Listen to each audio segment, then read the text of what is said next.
Hello viewers, আমার look দেখে নিশ্চয়ই বুঝতেই পারছেন যে কিসের মেকআপ টিউটোরিয়াল শেয়ার করবো আজকের ভিডিওতে। পহেলা বৈশাখের জন্য আমি লুকটা ক্রিয়েট করেছি এবং এই লুকের স্টেপ বাই স্টেপ প্রসেস পেয়ে যাবেন ভিডিওতেই।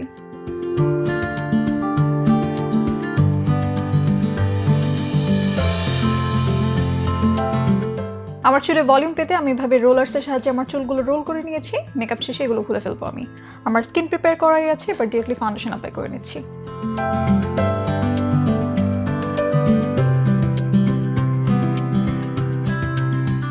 পুরো ফেসে ডটস দিয়ে আমি ফাউন্ডেশন অ্যাপ্লাই করে নিয়েছি। এবার একটা ড্যাম্প বিউটি ব্লেন্ডার দিয়ে ব্লেন্ড করে নিব।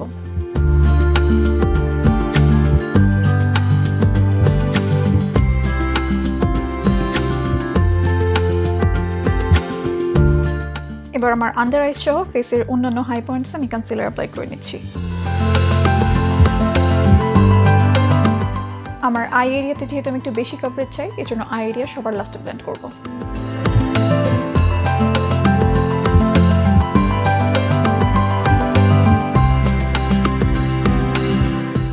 এবার লুজ পাউডার দিয়ে আমি আমার মেকআপ সেট করে নিচ্ছি।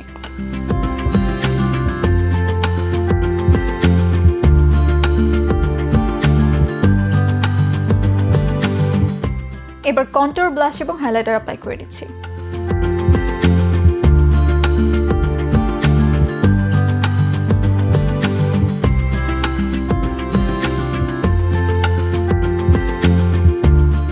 এবার আই লুক স্টার্ট করব, আর আই লুক স্টার্ট করার আগে আমি আমার চোখের ইনার কর্নার হাইলাইট করে নিব।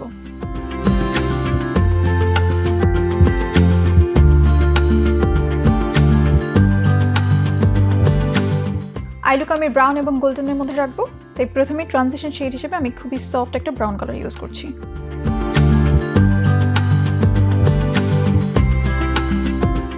এবার একটা ডার্ক ব্রাউন শেড দিয়ে আমি একটা সফট লাইনারের মতো ক্রিয়েট করব।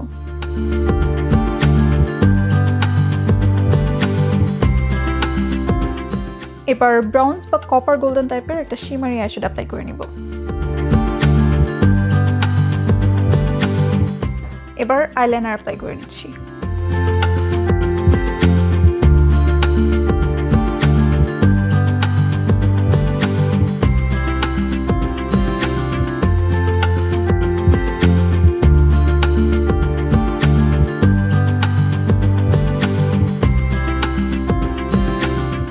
এবার ভালো করে মাস্কারা অ্যাপ্লাই করে নিব। আমি যেহেতু ফলস ল্যাশেস অ্যাপ্লাই করছি না, আমি খুবই ভালো করে মাস্কারা অ্যাপ্লাই করব। যারা ফলস ল্যাশ পছন্দ করেন তারা অ্যাপ্লাই করে নিতে পারেন।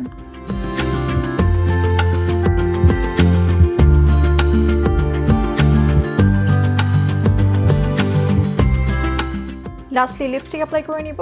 লিপস্টিকের ক্ষেত্রে আমি খুবই কনফিউজড যে নুড কালার অ্যাপ্লাই করব নাকি একদম মেরুন রেড কালার অ্যাপ্লাই করব। আমার অলওয়েজ মনে হয় যে রেড কালার আমাকে খুব একটা মানায় না বা স্যুট করে না, কিন্তু এই লুকের সাথে আই থিঙ্ক রেড কালারই ভালো যাবে, তো আমি রেড লিপস্টিক অ্যাপ্লাই করে নিচ্ছি। লিপস্টিক অ্যাপ্লাই করার আগে আমি আমার ঠোঁট আউটলাইন করে নিচ্ছি।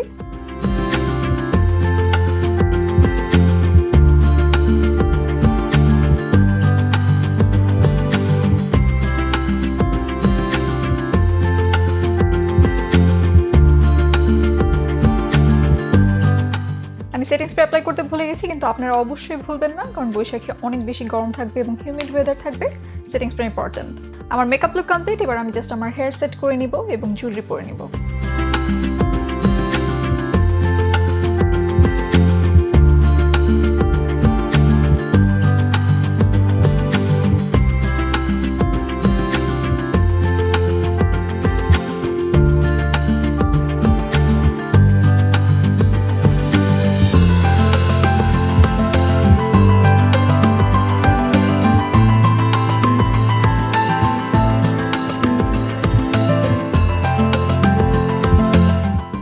পহেলা বৈশাখের এই মেকআপ লুক কেমন লাগলো কমেন্ট বক্সে জানাতে ভুলবেন না। সবাইকে শুভ নববর্ষ।